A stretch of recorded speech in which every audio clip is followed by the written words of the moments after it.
Welcome to the Raging Takes podcast with your hosts, Brian Dixon, Kai Zabo, and Dylan Peters.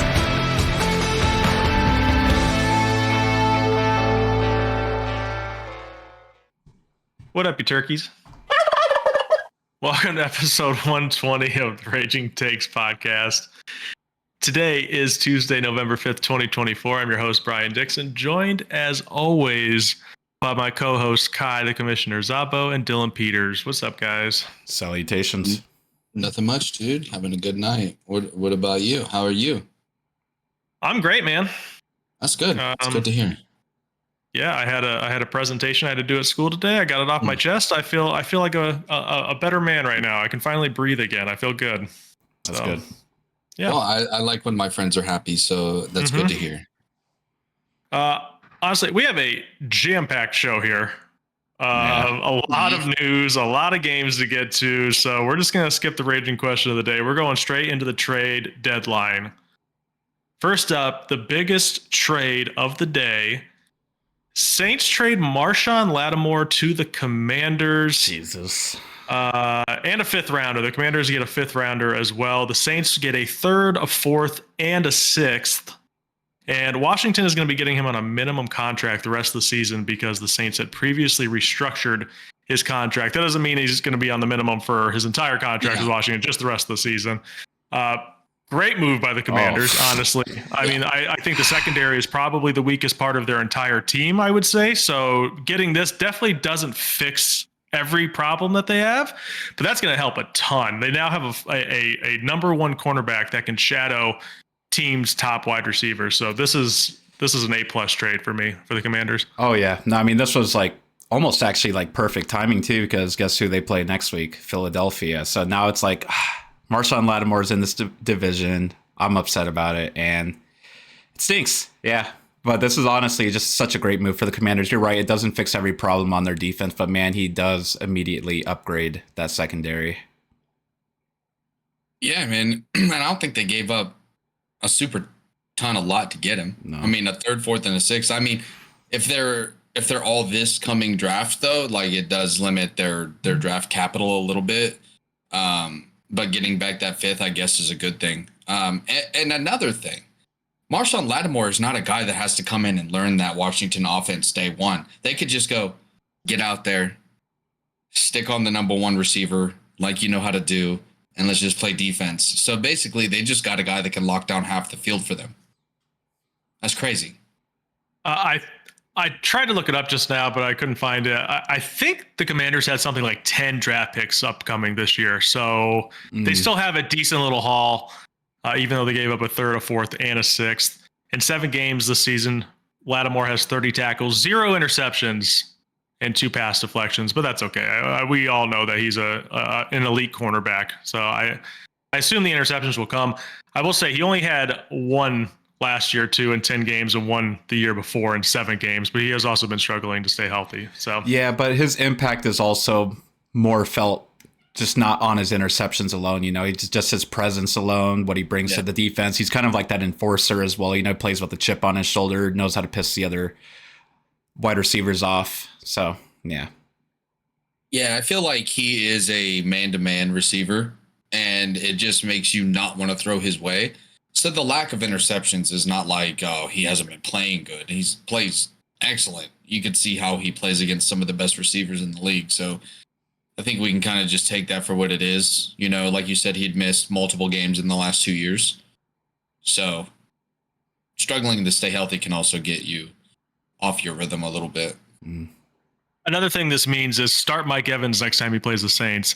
For sure. I was going to say, he's going to be like, dude, I need to ball out now. Like he's going to be, I think he's just going to pop off next time he plays New Orleans. Yeah, I'm sure he breathed a sigh of relief when he saw this. It's going to be crazy, though, if, like, let's just say the Buccaneers and the Commanders meet in the playoffs. Ooh, yeah, you're right. Oh, man, I didn't even think about that. Yeah, dude. That would make that game very fun. That would make that game very 2 teams fun. that aren't, like, rivals at all, but that would add a little juice to that game for sure. Does this make the Commanders a Super Bowl contender, would you say? Or would you say they already were? I'm not going to go that far, but I mean, they have a high chance of winning the East now, in my opinion. I would say it puts them in the contention to win the NFC East. It puts them in the contention to possibly have like a home playoff game. I don't see them as a legitimate Super Bowl threat just now because I still do have some worries about the offense itself. Like, can they score against great defenses in the red zone in the playoffs? That is yet to be seen. So I guess that in the coming weeks, we'll see what they're really made of. Because we all know it's late November, December. Football is different than the first 7 weeks of the season. It's a different breed of football completely.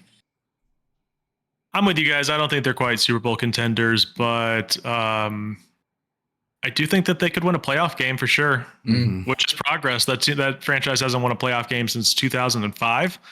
Wow. So it would be big.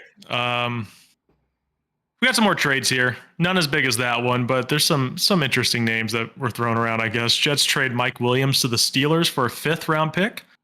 Steelers take on the remainder of his contract. He only signed a 1-year deal with the Jets, so he will be a free agent after this season. I thought this was a pretty good move for the Steelers, honestly. Me too, yeah. I mean, the fit's pretty well, too, for what their offense is trying to do now. I mean, Mike Williams, Russell Wilson, I think the connection could work. They didn't really give up a lot for him either. I mean, whether he stays or not after this year, I mean, this is a good move to keep you in contention for this season. Yeah, to me, it doesn't really move the needle. We haven't really seen much of Mike Williams the last 2 seasons necessarily, so it's like he's done okay, but I don't know if he actually has it in the tank. But I guess this is where we'll find out if he's actually going to get play. I feel like he wasn't getting play in New York. Yeah, I think the Steelers really need like another wide receiver opposite George Pickens. I think so too. Calvin Austin's had his moments. Roman Wilson just cannot stay healthy. I think he's only played 1 game this year. I think there's probably somebody I'm forgetting, but I think Mike Williams can step in and probably have a bigger role in the Steelers than he had with the Jets. It's not like something that's like going to, be a game changer or anything, but I think it helps the Steelers. Mm-hmm. It does. Next up, this one was a little odd, I would say. Jonathan Mingo goes from the Panthers to the Cowboys for a 4th-round pick. Now, the Cowboys also get a 7th-round pick back, but a 4th-round pick for Jonathan Mingo. Is that as weird for you guys as it is for me? I guess it is, seeing your reactions. I'm glad I'm not crazy here. I mean, it's weird. It's not weird when it's Jerry Jones that probably made that decision. It's just this was just not the right move. I mean, you did need some wide receiver depth, but man, this was just a huge overpay. A 4th-rounder. I mean, I don't know. Jerry did say that they really liked him in the draft process. Yeah, fair enough. The year he was coming out. Then they drafted him. Draft him. Yeah. So, I don't know about this one. This one was a little bit crazy. I did see a funny joke on Twitter that said the Commanders had to go out and get Marshawn Lattimore because the Cowboys went and got Jonathan Mingo. I thought that was kind of funny. Yeah. It's just to me, this makes no sense. I was under the impression that these 3rd, 4th-round picks traded for these receivers was to compensate for, let's just say, a high hit on the cap, right? Like, let's just say the Panthers would have had to have eaten $40 million on this. Of course, they're going to get a 4th-round pick back because the Cowboys are going to be like, here, this is your compensation. This, to me, just goes, hey, by the way, Jerry Jones, I just want to put this out there. Devontae Adams just went for a 3rd-round pick. What the fuck are you doing? Yeah. What did Deontay Johnson like a 7th-round pick? It wasn't a good pick. Baltimore sent a 5th-rounder to Carolina for Johnson and a 6th-rounder. Wow. See, it's just they didn't do a pick swap. They lost to their pick a little bit and they got the player. But like they fleeced the Cowboys, in my opinion. Oh yeah, no, I'm with you. They're in rebuilding mode too. Yeah. And this is actually good for the Panthers because they're usually at the butt end of these kind of transactions, so it's kind of ironic. Now, there's a chance Mingo becomes a decent Of player course, in yeah. Dallas. I have him in Dynasty. On the Cowboys side, but this helps for the Panthers no matter what. Even if Mingo becomes a decent player, I think this is a great pick for the Panthers. They weren't getting a 4th round pick from anyone else. Yeah. I'd be shocked if they were getting a 4th round pick from anyone else. And they weren't using Mingo either, so yeah, you may as well dump him off. So, yes, he's good. Like, is Jonathan Mingo good? No, I mean he hasn't really had a chance. He's playing with Bryce Young, but all right. Like, was my only question. Was he even getting on the field? Well, yeah. Now you've sparked my curiosity. On it, not too often. 5 from what I know. games started this year. 9 games played. 12 catches, 121 yards, and 0 touchdowns. He does not have a touchdown in his career. I mean, he is 23 as well. Yeah, that's what I said. He could develop into a good player, but a 4th round pick is still crazy no matter what. Mm-hmm. Packers trade Preston Smith to the Steelers for a 7th rounder. I like it. I mean, Preston Smith is a little bit older now, but I still think he provides like good depth to that D line there for the Steelers. Yeah, he's got 19 tackles this year, 2.5 sacks, and 9 starts.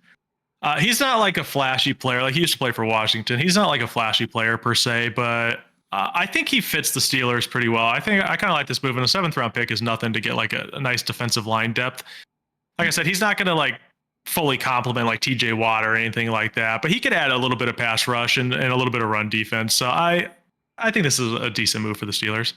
Yeah, it's like a rotational pass rush piece that you just picked up for super cheap. It's going to help you a lot in the playoffs, because that's where I'm guessing they see themselves, is the playoffs, the Steelers. So yeah, that's fine. Rams trade Trey White and a 2027 7th rounder to the Ravens for a 2026 7th. Yeah, sure. I mean, Ravens need secondary depth, so. Has Trey White even been good? Not for a while. See what his stats are this year. I hadn't heard his name very much. 4 games played, 12 tackles, 2 passes deflected, 0 interceptions. So yeah, I haven't really seen Trey White make any like crazy plays or anything, obviously. So whatever. I mean, Ravens got him for literally like nothing. There's a pick swap. They got a Sooner 7th round pick. So okay, sure. And then here's a big one for you, Dylan. Bears trade Khalil Herbert to the Bengals for a 7th round pick. This is who the Cowboys should have done, honestly. This is what Dylan was saying. The Cowboys should have got Khalil Herbert. I was trying to think about, I was like, who did Dylan say that he thought should try? I was trying to, it was the Cowboys. Yeah. So, and I agree that would have been a decent trade. This is a good trade for the Bengals too, though. Oh, absolutely. Yeah. Zach Moss is going to miss at least the rest of the season, they said. At least the rest of the season with a neck injury. So what that means, I don't really know, but it seems like he's going to be out for a very long time, if not forever. So Khalil Herbert, it seems like he's going to be the backup to Chase Brown moving forward. So it's not bad. Yeah, man. I think that immediately you get an upgrade over Zach Moss. Oh, wow. You think so? I think so too. Dude. Yeah. He's a career almost 5 yards a carry guy. Like, he's not a goal line back. He's not a receiving back. But if you're talking like a pure runner, he's like super light Nick Chubb.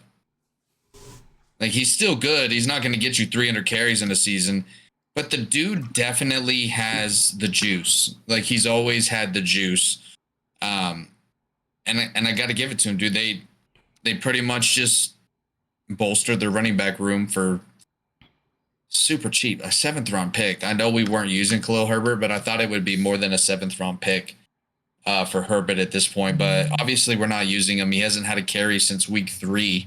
Wow. I didn't even know that. Dude, he's only had 8 carries all year. 8 carries for like 16 yards. Oh, damn. Okay. Yeah. I knew they weren't using him. I didn't know it was that much, though. Yeah, it makes no sense. But okay, well, at least you got a 7th rounder out of him, I guess. Yeah. Okay, so honestly, if something happens to Chase Brown, which hopefully it doesn't, but if it does, Khalil Herbert could be really interesting in fantasy. So I would say if you are a Chase Brown owner, definitely go try to get Khalil Herbert off the waiver wire. Even if you're not a Chase Brown owner, if you want to take a flyer on him, I would say that's okay.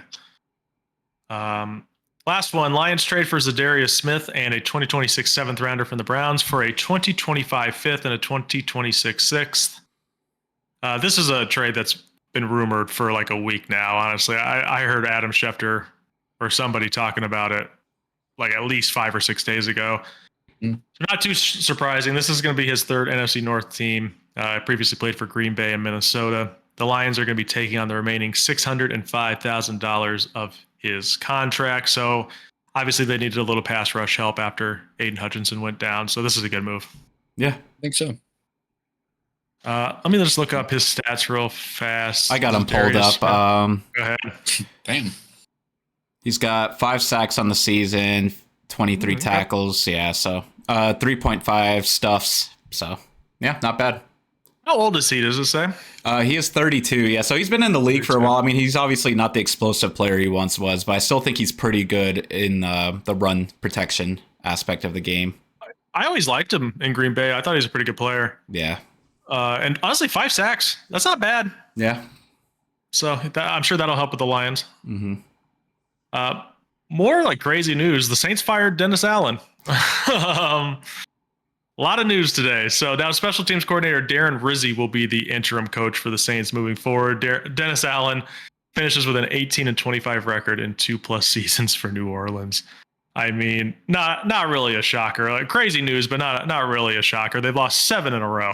I did call it. Wait a minute. So you did call it, Kai. Good job. He was 18-18 at this after those 2 games at the beginning. So he wasn't having a terrible coaching tenure, wins-loss wise.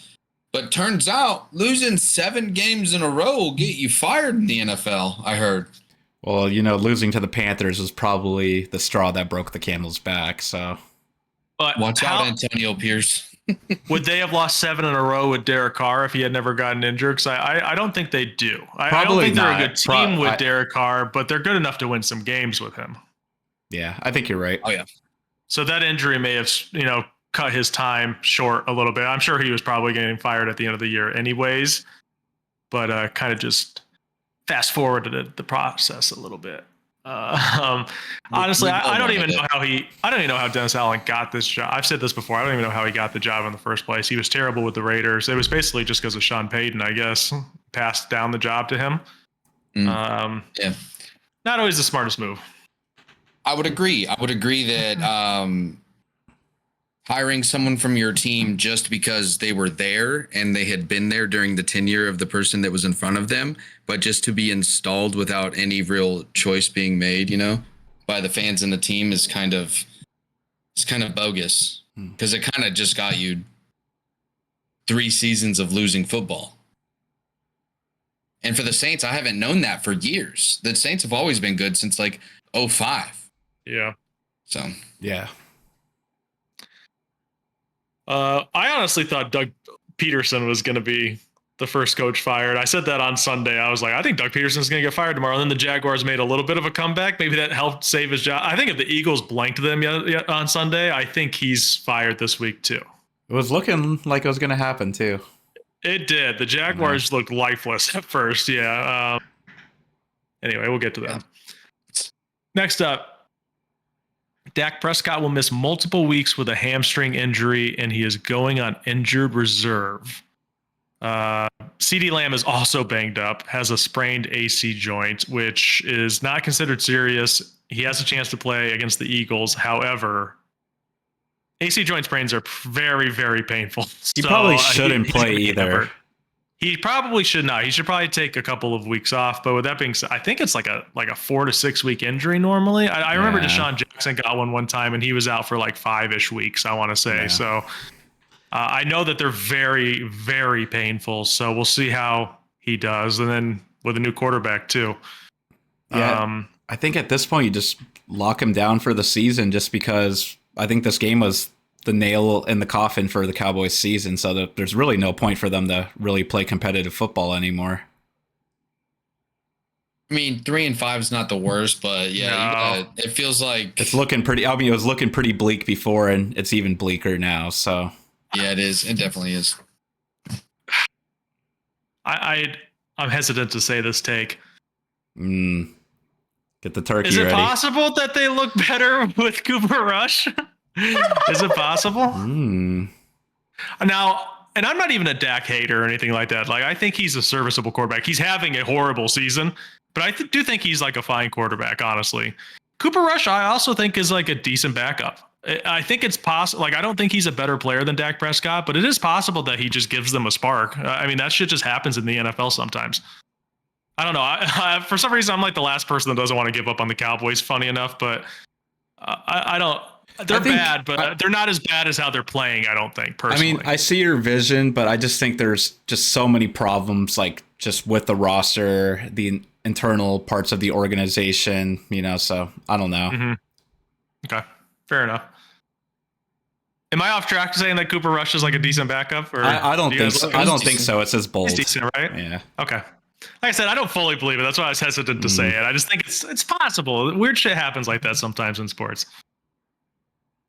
Next up, the 49ers have opened the practice window for Christian McCaffrey. Not much to say there, but just expect him back within the next 3 weeks. I think he's probably going to play this upcoming week if I had to guess, but he will be back in the next 3. So they need him bad too. Yes, sir. He hate me, Dylan. He hate me. You got a he hate me? Yeah, I got some. Go ahead, fire him off. This is a somber week for he hate me. It's not angry this time. It's very sad.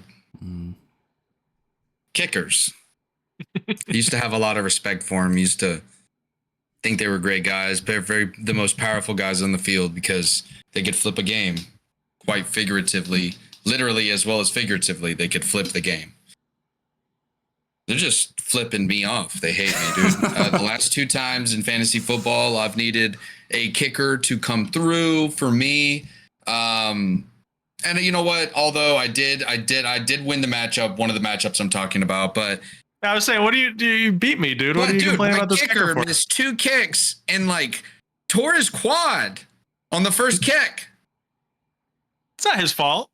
I mean, but that's just the universe hating me. And then Chase McLaughlin a couple weeks ago just missing everything he attempted. I'm sick of kickers. I'm going to draft one in the 10th round of the fantasy draft next year. If you don't believe me, I'm going to do it.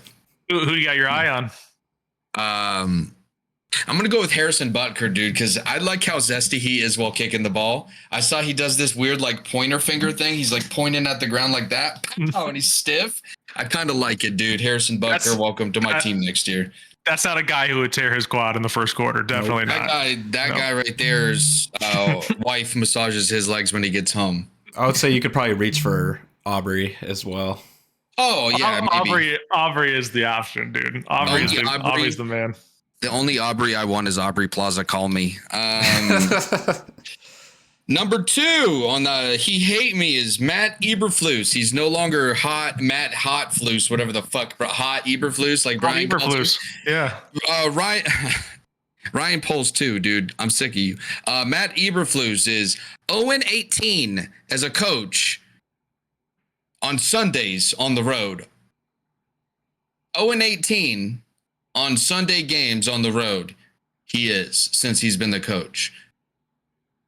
Let me say it again. 0-18 on the road on Sundays.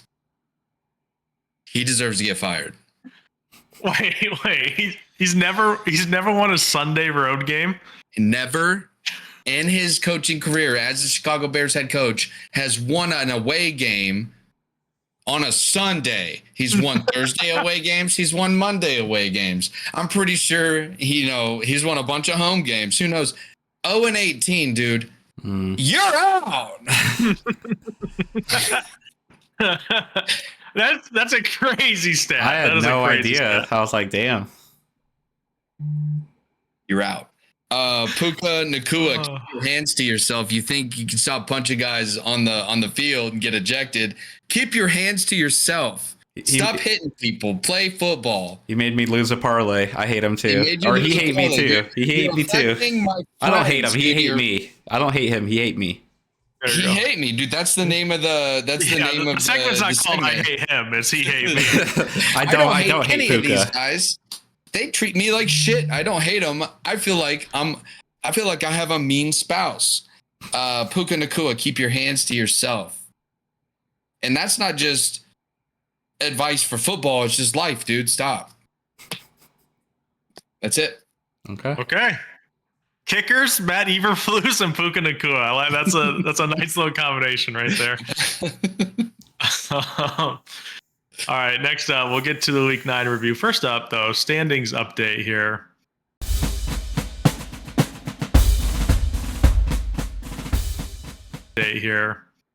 I'm afraid it might be all over for me. I'm in last place by a lot now. Dylan is still in first place, 84 and 54. Was 12 and 3 this week, but Kai is now one game back. Went 14 and 1 picking games this week. His only loss Thursday Night Football, so he's now on a 14-game winning streak. So congratulations to you. 83 and 55 for Kai, and then I'm 8 games back of Kai now. 75 and 63. I went 10 and 5.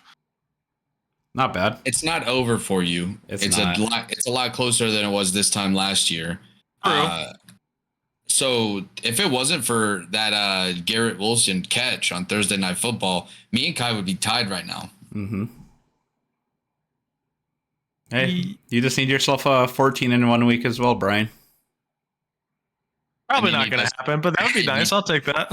And we'll go like 6 and 9. Yeah, there you go. Nice. Okay, nice. First up. Chiefs 30, Buccaneers 24, the Monday Night Football game. This was an overtime winner for Kansas City. So first up, Patrick Mahomes. It looked like he tore his ACL. Like I legitimately thought he tore his ACL. What was it, in the fourth quarter? About midway through the fourth quarter? Right around. It was right after the quarter turned, I think. It was their last touchdown. Like it looked like a devastating injury, non-contact. His knee just kind of like slipped on the turf. And then he immediately he went and sat on a cart. It looked like thought he was going to get carted back, did not get carted back, stayed on the sideline, then went out there and then won it in overtime. Of course, like the most Mahomes thing that's ever happened. Yeah. Did you guys think that? I don't know. I thought his season was done. Yeah, me too. For a second, yeah. He did an Aaron Rodgers on us, dude. Oh yeah. So there's some black magic afoot. Blood magic. His blood. And I have a theory on that injury. Sure. So I believe that he was. There we go. I believe that Patrick Mahomes was hurting. He was thinking, "Oh man, I'm not going to finish this game. Oh man, I'm not going to finish this game." No, just kidding. No. And then he had this thought, and he probably was in the medical tent, and he's getting it looked at, and he probably just thought, "Oh shit, I can't spend the next 3 months with my wife at home alone all the time." And was like, I got to get back out there, man. I can't deal with Brittany Mahomes yelling at me for the next 3 months. I already got to do it for 8 months in the off season. Yeah, I can't do a whole year now. It's going to hurt my feelings.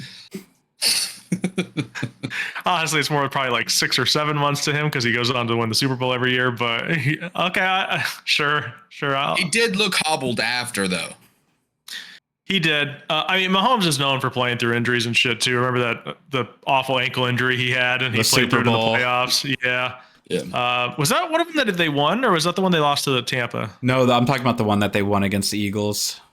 Oh, did he get hurt in that one too? I was thinking about the one he got hurt in like the divisional round against the Jaguars that one time pretty early in the game. I think that was the same year, honestly, if I'm not mistaken. It might have been. Yeah, because that was the year that what's his name came in and played the rest of the game and won still. Yeah.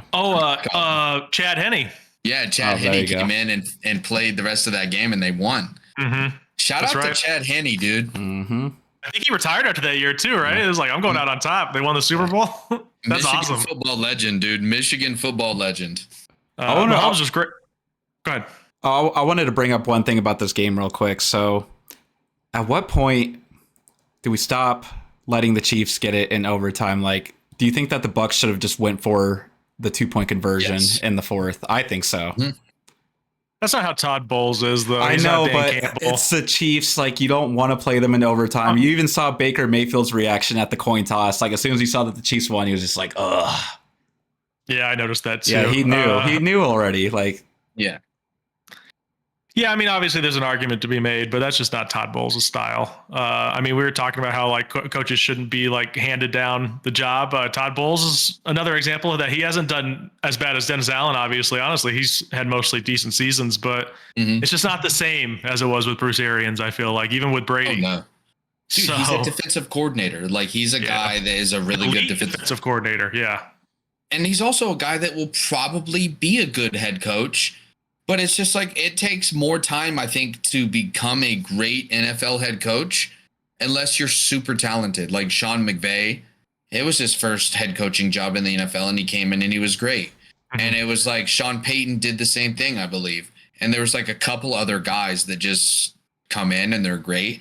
But you have to be patient. It takes time, and I don't think Todd Bowles is there yet. Yeah, that's fair. Mahomes did have a great game, 34 for 44, 291 and 3. Mm-hmm. DeAndre Hopkins has his first big moment as a Chief, 8 for 86 and 2 touchdowns. Had the little remember the Titans celebration after the touchdown. Mm-hmm. He said it wasn't a diss at the Titans. He said it was like respect for the Titans. Mm. So, okay. Kareem Hunt, still looking like a workhorse, dude. They're going to ride that old man into the ground, dude. 27 carries, 106 yards, and a touchdown. If he stays healthy, he is like potentially a league winner for sure. I think so. People probably picked up for like, I don't know. We had a couple fab dumps, I think, on Kareem Hunt, but I feel like not in all leagues. Some leagues you probably could have got him for pretty cheap. Looks like a great move if you did. Travis Kelce, 14 catches for 100 yards. Vintage Travis Kelce game. And then Baker looked great, even without Mike Evans and Chris Godwin. 23 of 31, 200 yards, 2 touchdowns. Let's talk about the three-headed monster here. Bucky, Rachaad White, and Sean Tucker. I mean, this is just terrible for everybody here. Bucky only got 7 carries. He had 24 yards. And he had 3 catches. White had 3 and 3. 3 carries, 3 catches. He also had a rushing touchdown. And then Sean Tucker had 3 carries and 1 catch. I mean, Rachaad White, that's a touchdown. Rachaad White's definitely the safest play here just because of the receiving work he gets. But I don't know. Could you start Bucky Irving at all right now anymore? I think it's matchup dependent. But yeah, this was not like the best matchup either, for example, because obviously the Chiefs have one of the best defenses in the league, especially against the run. Yeah, man, it's 13 carries for their running backs is crazy. They were scheming up like Sterling Shepard and like Raheem Jarrett or whatever his name is to get little sweeps and stuff. Like, I get it. It's all cute and whatnot. But the one main thing that won Kansas City this game was the ability for them to get Kareem Hunt 27 carries. You know what? 27 carries for 106 yards is not efficient. But guess what? It keeps the clock moving. You can pound down the opposing defensive line. And I feel like the Bucs, since their wideouts have gone out, haven't committed to the run. And it really shows. They've really been struggling on offense because you're not doing anything to make that other team play the line of scrimmage. You're allowing the linebackers to play downhill. You're allowing the safeties to move up into the box. And you're really just making it hard to dink and dunk teams, and it's limiting your offense. I mean, Cade Otton can only do so much, and that showed in this game. Yeah, Cade Otton, by the way, amazing. Not amazing. Amazing for tight ends. 8 for 77 and a touchdown. I honestly think Cade Otton is like potentially an elite tight end option the rest of the season. Like definitely well in the top 10. He also almost had a touchdown at the end of the game too. It was kind of a bad throw from Baker. It was a little bit low, but he got his hands on it. Yeah, I think even when Evans gets back, I think Cade Otton is still going to be viable in the offense. I agree. Yeah, because the loss with Godwin, they're going to want somebody that like works that part of the field that Godwin did too. So yeah, I love Cade Otton rest of the season. And then none of the Buccaneers wide receivers stand out without Evans and Godwin. Shepard is 4 for 48. Jalen McMillan, I now believe, is injured, and he's questionable for next week. So they have the 49ers, and then they have a bye week, and then Mike Evans is expected to be back after the bye week. So I would say don't touch any Tampa wide receivers this week against the 49ers, and then hopefully Mike Evans is back after the bye week. The one thing I did notice about that three-headed monster for the Buccaneers was that when they were in pass, like the 2-minute offense, the 4-minute offense, Rachaad White was on the field for the entire last drive up until that touchdown. He was on the field, Brian, you were correct. I mean, he only got one opportunity, but if you're looking for a guy that is going to be on the field when they may be trailing or in a competitive, like into the half game for upside of like touchdown upside or garbage time points or whatever, I think Rachaad White's still the play. He had another touch, didn't he? That got called back from a penalty. Holding. He had like a 9-yard catch. Mm-hmm. You know, and that, yeah, it's just, it happens. It happens like that. Let's go to the other overtime game this week. Rams 26, Seahawks 20. It was a walk-off dime from Matt Stafford. What was it, like a 55-ish yard touchdown to DeMarcus Robinson? Amazing catch, too. One-handed catch. I mean, there were so many sick catches this week. There was this one, obviously Garrett Wilson. Devontae Smith had a sick one that we'll talk about later. Was that a better throw or a better catch, you think? 'Cause I thought the catch was super impressive. I'd say equal, yeah. So I know Kai was like immediately like, that was a dime in our group chat. And I was like, yeah, that was a fucking sick catch. Honestly, I just think it was good effort by both, especially in the moment that it was, you know. Yeah. I think it's like it's Matthew Stafford, you know? Yeah. He does this in his sleep. Like Matthew Stafford is the king of the no-look pass. He just has those beautiful balls. Pause. I didn't mean it. Stafford went 25-44, 298, 2 touchdowns and a pick. Kyron Williams had his worst game of the year, 22 for 69. But neither running game could get it going. Kenneth Walker had a bad game too, 25 for 83, 3 for 24 through the air. Just not really efficient on either side. Kyron was bound to have a bad one eventually. There's no perfect fantasy football player, so it's not like you're considering benching him next week or anything like that. And then DeMarcus Robinson, 6 for 94 and 2. He only plays well when Cooper Kupp and or Puka are in the lineup. When they're gone, he's just a no-show. And then when they're there, he's like an active part of the offense. So I don't know how that works, but on single coverage, dude. He can beat man coverage. I mean, I get DeMarcus Robinson, I guess, is just like if the Rams are healthy, I guess it's just like a any week Hail Mary if you need like a Hail Mary flex spot if your players are injured or on a bye week, right? Or you wouldn't consider him just starting him normally, would you? Maybe in the flex, matchup dependent. I mean, like if let's just say a game like this where it's like Cooper Kupp and Puka's not playing, and you have DeMarcus Robinson, I'd go DeMarcus Robinson over any of those other ones, and I might start him with confidence. Because he does it, you know, if Cooper Kupp is going to obviously draw double coverage. That's just how it's going to be. And if you don't double cover him, he's going to whoop you, dude. Cooper Kupp went 11 for 104 in this game. I mean, just looked like vintage Cooper Kupp. Puka got ejected for throwing a punch at one of the Seahawks. I don't know why players punch helmets. A little crazy to me. A little dangerous, especially a wide receiver. If Puka breaks his hand, I mean, that could be a major mistake for the Rams' entire season. As far as I know, perfectly fine. I don't think he's going to get suspended or anything. So people are saying it was a soft ejection. I think you get ejected if you throw a punch no matter what, right? I don't think it's like whether it's it's not like a judgment call from the ref, right? Yeah, I think. No, it's throwing punches gets you ejected.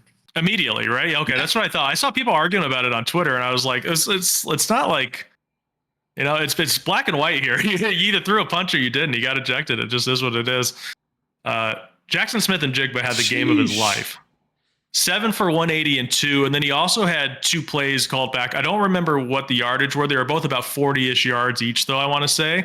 So, like, he was flirting with, like, plus, you know, over 200 yards receiving. Is this going to keep up if DK keeps missing? I think so. I mean, this could be Jackson Smith and Jigba just hitting that stride, becoming that player that we all saw at Ohio State. So, yeah, I think this could keep going. Especially when you think about the future and beyond too. Like I think after this season, we all kind of expect maybe Tyler Lockett to be the odd man out, and then it'll just be DK and Jackson Smith and Jigba. And I think that's a very solid duo to have. Yeah, I mean, I feel like he's got kind of get into the game a little bit, and I feel like that's what they did. You know, they involved JSN in the game, and I've kind of seen it. I saw it last year too, where he was kind of in and out of the lineup and he's running like a limited route tree. But if you could get the ball to JSN, there's a reason why he was considered one of the top wide receiver prospects in the draft he came out of. There was talk that he might be the best, right? And he's got the elite route running. He's got good hands. All you got to do is get him involved in the game. So I definitely look for him to probably continue his success. I don't know if it's going to this much of a ceiling going forward, but he'll be involved in the game. I was really interested. Go ahead. No, I was going to say, I kind of think this could be his ceiling going forward. I mean, this is like what he was at Ohio State, you know, just catching tons and tons of targets and just turning him into huge gains, just catching balls in space and turning him upfield, you know. This is like his game. I was interested to see if the Seahawks were going to move DK in the trade deadline. It came out a couple of days ago that they weren't expected to, but there was rumors leading up to the trade deadline that they were considering shopping DK Metcalf. And if that were to happen, I feel like JSN all of a sudden league winner status for sure, but that did not happen. So I assume DK will be back eventually. We'll see how that happens. And honestly, I'm starting JSN next week if I have him for sure after this, especially if DK's out. Geno struggled in this game. Like his stat line doesn't look that bad. I mean, he does have 3 interceptions, but other than that, 21 of 34, 363 yards. But I mean, he was getting beat up by the Rams defensive line all game. He threw a couple of really nice passes too. Don't get me wrong, but he threw a lot of bad passes as well. Like 3 interceptions, not good. I mean, it's pretty obvious the Seahawks need a quarterback in the draft. Oh, yeah. One way or the other. I don't think they're going to be bad enough that they're going to get like a super high draft pick, but they need to find a way to get a quarterback, in my opinion. All right. Eagles 28, Jaguars 23. So we talked about it already a little bit. The Eagles survive a late comeback effort from the Jaguars. Kai, were you scared at all? So it was actually funny. So I was on the way to work during this portion of the game when the Jaguars started making the comeback bid. And then when I got to work, I was like, what are we doing? Yeah, it's just, I was a little scared. I was like, the Eagles know how to make the game more interesting than it needs to be. And I hate it every time. I don't think this would happen, but I'm going to throw it out there. Do you think Nick Sirianni gets fired if they blow that game into the Jaguars? Man, I was kind of thinking that too. Really? They have a good record. I mean, they do have a good record, but it's almost like I felt like it would have had the same magnitude of, you know, Dennis Allen losing to the Panthers. It would have had that same kind of magnitude. I don't know if he gets fired going into the but that seat gets real hot. This game. That seat gets super hot because it's hard to fire a coach of a team when you're 5-3. Like, let's just say they lost, they'd be 5-3, right? So it'd be hard to justify that. I guess it just really depends. It seems like the Eagles like to take their foot off the gas against teams instead of, like, you know, going for that extra score, going for the killing blow. Mm-hmm. To allow a team that is just like really bad and really hobbled with a bad defense to come back into the game it's a tough look. And I think the Eagles need to shake that off because it's not going to get any easier for them going forward. Yeah, no, I mean, you're right. No, I mean, you're completely right. I mean, this is something that they do. They take their foot off the gas. They did it they did it multiple times during that year that they went to the Super Bowl. They did it in the Super Bowl and lost because of it, arguably. So, yeah, it's a very bad habit. Jalen Hurts scored 3 times, 2 passing touchdowns, 1 rushing touchdown, had 230 passing yards, 67 rushing yards. Talk about Saquon Barkley. Oh my God, that play. 27 carries, 159 yards and a touchdown. Then he had 3 catches for 40 yards and like a beautiful receiving touchdown. Yeah. Caught like an over-the-shoulder ball that, I mean, just he looked like a wide receiver, honestly. And then he has the backwards hurdle play. Yeah. That was insane. One of the craziest things I've ever seen on a football field. And I'm not even like exaggerating, I would say. I've watched that play like 100 times since it happened. I was literally at the gym on Sunday night just thinking about Saquon Barkley. Like I can't believe that a human being could do that. I don't know. What did Kai, I guess we'll start with you. What did you think of the play? It was so incredible, and I didn't believe what I was watching at first. And then when they did it in slow-mo, I was like, I can't believe he actually just had the thought and, just the overall body and the physicality to even do something like that. And in the shot of the what? The shot of the Eagles sideline too when he did it was very funny. They were all just like, "Oh my god!" Yeah, and the fact that he did it in the wearing the Kelly Green jersey too just made it even cooler. It's gonna be like an iconic play in Eagles history. Oh, for sure. It's freakish. It was like the body control and the wherewithal to jump in midair, be able to just contort and hurdle better backwards. Do a better backwards hurdle than any forwards hurdle I've ever seen. Like, that was the smoothest hurdle I've ever seen in my life. There's like a couple more players that have had really good ones. We've seen good hurdles, but like, I don't know what to say, dude. I'm like Nick Sirianni. He's like, yeah. Oh, also, yeah. Saquon had that 6 spin move right before it too, where it was that play was just so awesome. Yeah. And that touchdown that Saquon had in the end zone, that receiving touchdown, is the second really nice receiving touchdown he's had this year. He had one week 1 where you're like, yeah, in Brazil. What the heck, dude? He's going off. It honestly looked like the exact same play, except I think it was on the opposite side of the end zone. Yeah. He's a freak, dude. He can score from anywhere on the field at any time, and that's such a crazy, freakish weapon to give to the Eagles that already have 3 guys like that on their team. That's nice. Devontae Smith, already talked about, had a great catch in the end zone for a touchdown. 4 for 87. And he's so amazing. Touchdown. I love him AJ so Brown much. left the game with a knee injury. 2 catches for 36 yards. Sounds like the knee injury isn't too bad. He might suit up this week against Dallas. So keep an eye on AJ Brown. Nakobe Dean had the game-clinching interception. Sick interception. It was a great interception, and also he was covering Dearness Johnson. It was like the Jaguars are throwing it to Dearness Johnson in the end zone to like mount this. Was that a weird play to you guys too? That just seemed like so odd. Like, I'm not going to go. I don't think throwing a swing route to your running back into the end zone's a bad play at that point in the game. But Dearness Johnson being the choice, I don't know about that one. Well, like, how far away was it? It wasn't like at the 5-yard line. I feel like it was on like a 25-30-ish. And it was like a swing to Dearness Johnson. It's just fucking weird, dude. Yeah. But that's the thing, though. Nakobe Dean's pretty good pass coverage linebacker. That's what he was touted for coming out of Georgia. So, yeah. Yeah, dude. Trevor Lawrence just stinks, dude.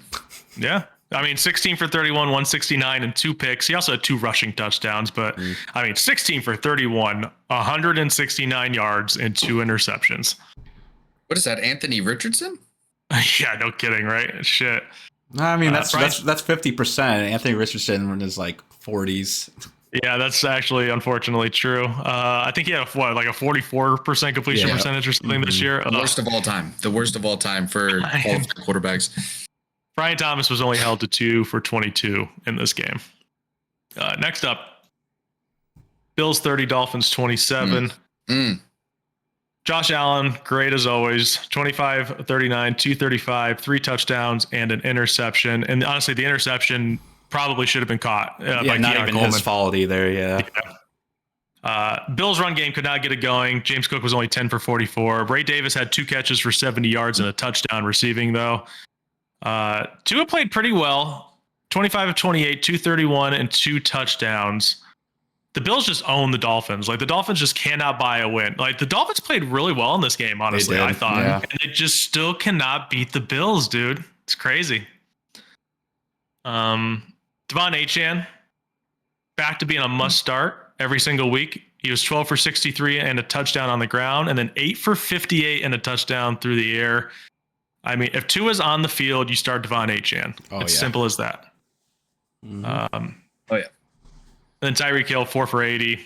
Waddle, 2 catches, -4 yards, and a touchdown for Jalen Waddle. That's not that good. No, it's not. I had Jalen Waddle as a stinker, by the way, which the touchdown helped at least a little bit, but that qualifies as a stinker. That's the worst stat line I've ever seen. 2 for -4 and a touchdown. And I don't think he caught a pass until the fourth quarter, I want to say. Yeah, something like that. And it was a touchdown, right? One too. I think it was, yeah. Yeah. So the touchdown was a short catch. You know. So is the Dolphins season over? I think so. Yeah. 2-6. Yeah. They're now 5 back of the at the AFC East race. I mean, the Bills are kind of just going to run away with this division at this point, I think. Hold on. Oh, God. New York Jets. We did play the schedule game. No, I'm just kidding. Yeah. Game for the Bills? Schedule game for the Bills? We did say we're going to knock out the AFC East. We did say that. I will say this, and I said it to our resident Bills fan, Joey, that's been on the pod before. Shout out, Joey. I told him that if the Bills have any chance of making it through the NFL playoffs to the Super Bowl, it's going to be on the back of a man named Ray Davis. He is their running back that's going to be that playmaking bruiser. They're going to use him to beat these defenses to death. And he's also fast, and he's also knows how to score touchdowns. So it's like, yeah, dude, Ray Davis might be the most important player besides Josh Allen on this Bills offense. I can see it. I think. He scores touchdowns when it matters. He gets big chunk plays when it matters. The guy knows how to play football. And old boy Gruden had a point when he was talking about Ray Davis at the beginning of the season and how much of a key he is for this offense. Like, I think the guy knows ball, don't you think? Mm-hmm. I'd say so. Honestly, I'm going to give you a turkey for that one, but I liked it. Thank you. It's not a bad raging take, but that's a little bit of a rager. Mm-hmm. The Ray Davis is the second most important player on the Bills other than Josh Allen. Is that the take? Is that the official take? On the offense, for sure. Yeah. Okay. I can see the vision, though. Thank you. I do think he's very talented, but James Cook is still good, too. Mm-hmm. Oh, yeah. But Ray Davis has that bruising juice, you know? I also agree with you. I think he does have more big play potential over James Cook as well. Yeah. All right, let's get to Panthers 23, Saints 22. The Panthers fucking hate me, dude. What am I, like 0-4 picking Panthers games now this year? I'm like 0-4 or 0-5, something like that. You're 0-4 picking Panthers, and you're also 0-4 picking against them. What I mean is 0-4 picking them is like when I say they're gonna win, they lose, and then this one I was like, they're not gonna fool me again. They're not gonna fool me again. I'm picking the Panthers, and now they fucking win. And then of course you guys picked the Saints, both of you. Picked the Panthers. So joke's on me, yoke on my face. Bryce Young though, honestly, his stat line is not good, but he had a decent game. Like he was making throws. Even the interception he had, his stat line was 16 for 26, 171, a touchdown, a pick. The pick he had, honestly, was like a beautiful throw to Xavier Legette, and Legette just couldn't come down with it. And whoever the Saints player was, I can't remember who actually intercepted him, but basically just like took the ball from Xavier Legette. I thought it was a pretty nicely placed ball. And he had a couple other throws that didn't work out too that I thought looked pretty good. So I'm not saying Bryce Young revenge tour here or anything like that. I'm just saying that I feel like he had a decent enough game that he should get a little bit of respect. It's much better than it was the first few games of the season. Mm-hmm. Chuba scores twice. He had 72 yards on the day. I got to say, I heard Chris Berman call him the Chuba missile crisis this week, and I thought that was such a funny the Chuba missile crisis. Chris Berman, dude, he still got it.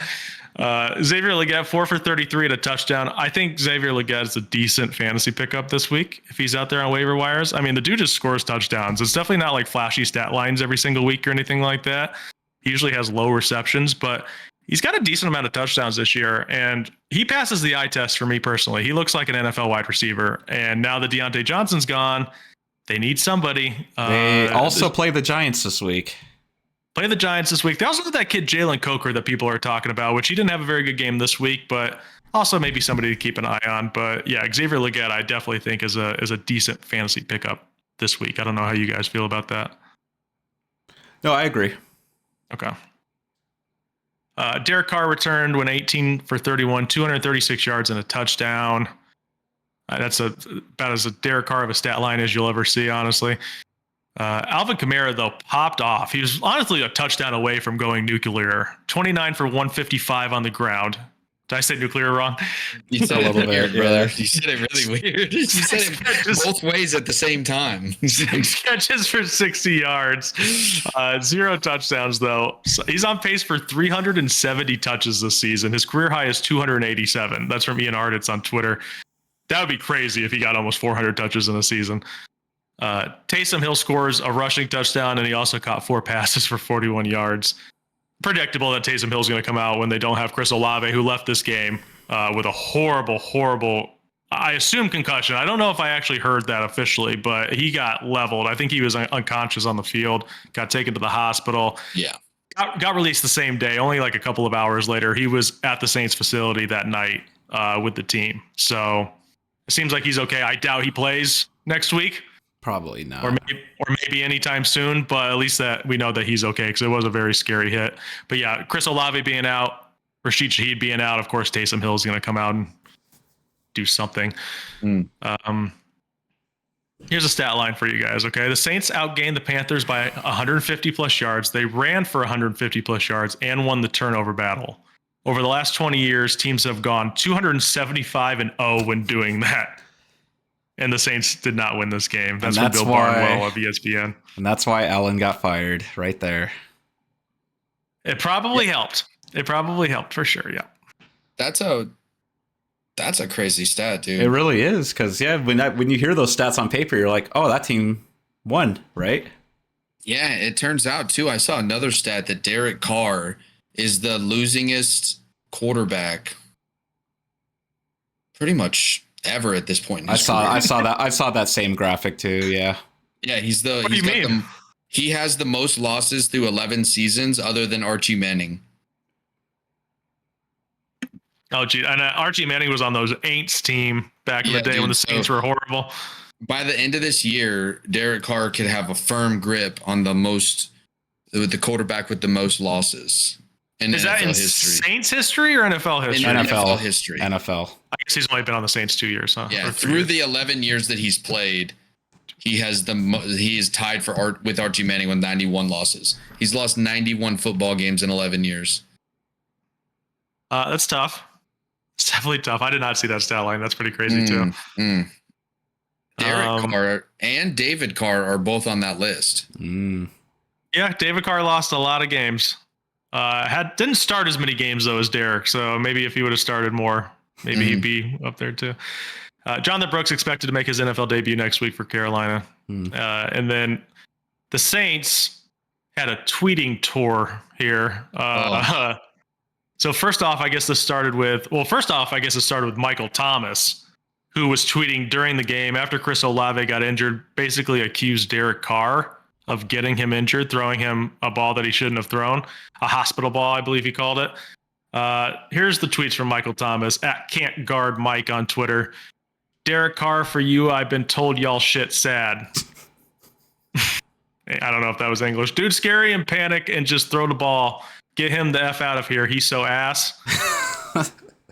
That year, his buddy went first team All-Pro in 2022. He needed 180. I assume he's talking about Devontae. He needed 180 targets just to catch 100 passes. He is ass on my granny. Damn, dude tried to lie and say I was jealous of them making Chris wide receiver one whole time. He can't even get him a decent ball. He need his ass whooped. They fired all them coaches trying to cover his flaws up. He's still doing the same shit.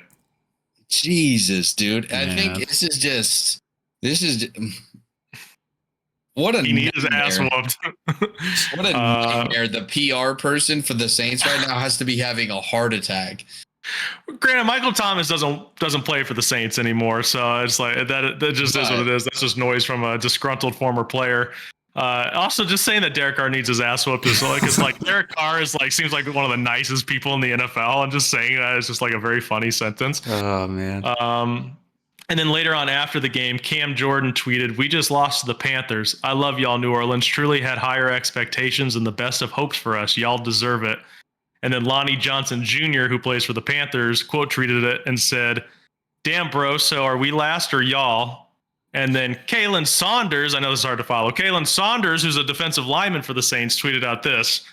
LMAO, Lonnie brothers, shut your weak ass up. We will both be in Cabo January 10th. Shake my head. I know we ain't in no last place argument. This is absurd.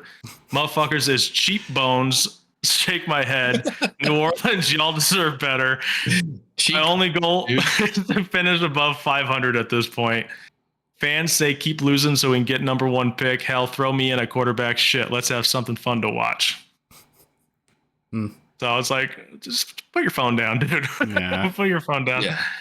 The Saints are in turmoil, though. This is a doomed team for the rest of the season, I would guess. Even with the coaching change, I don't expect anything to change here, honestly. Nope. Yeah. Okay. Next up, Commanders 27, Giants 22. Giants mount a second half comeback. I think they were down 24-10 entering the fourth quarter. Made it a little bit interesting, but the Commanders still came out on top. Jaden Daniels went 15 of 22 for 209 and 2 touchdowns. He also had 35 rushing yards. Austin Eckler didn't take over the backfield with Brian Robinson being out. Split carries with Chris Rodriguez. They each had 11 carries. Eckler had 42 yards and a touchdown and had 3 catches for 41 yards. And then Chris Rodriguez had 52 yards. Terry McLaurin had 2 catches for 2 touchdowns. I mean, good for Terry. Finally has a quarterback. I mean, obviously only 2 catches isn't good, but 2 catches for 2 touchdowns, I'm sure. He's having a fine year though, still. Absolutely. This is probably his best season as a professional, so I'm happy for him. Your boy Noah Brown followed up the Hail Mary game with a 5 for 60 showing, so maybe they're getting Noah Brown involved in the offense, Kai. That's your guy. This kind of sounds like he's probably on his way to being the wide receiver 2 there, I think. I think he's the second most talented wide receiver they got. Yeah, I think so as well. I really like what I've seen from the small sample size of De'Ami Brown. Me too. He looks really fast. He has a lot of talent. A lot of talent. Very good on the deep ball too.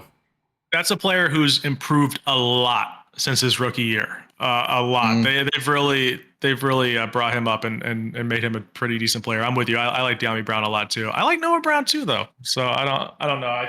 I think a combination of both of them. This wide receiver room looks a lot better right now than it did at the start of the season, I'll say. Oh yeah. The whole when we were looks a lot better than we thought it would be starting the season.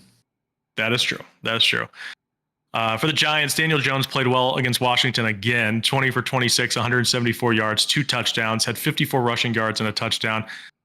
I want to say he was like a top 5 quarterback this week, something like that. Let me look that up real quick. That rushing upside for sure. Daniel Jones, like whenever he plays well, he's good in fantasy for sure. It's not going to tell me on the Sleeper website. The app's great. The website needs some work here. I do think Daniel Jones was like a top 5, top 6 quarterback this week. I'm pretty sure though. Tyrone Tracy has fully taken the starting running back job from Devin Singletary. Tracy had 16 carries, 66 yards. Singletary had 7 carries for 33 yards. I think that's the right choice. Don't you guys? Oh, yeah. Tyrone Tracy's a pretty good player. He is. I like Tyrone Tracy a lot. And Malik Neighbors was a no-show in the first half. Ended up with 9 catches for 59 yards. You're just going to have that sometimes with Daniel Jones. I mean, like I know Daniel Jones had a nice game, but he also only threw for 174 yards. So, I mean, Jones isn't going to be like a perennial like 350-yard passer every single game. So sometimes you're going to have down weeks with Malik Neighbors. Obviously, it is the Giants' offense. And then Theo Johnson had 3 catches for 51 yards and a touchdown. So the Commanders sweep the Giants. Yeah. Not too surprising, I guess. Daniel Jones was the QB5 according to Sleeper. Oh, wow. Quarterback 5. There we go. 24.36 points.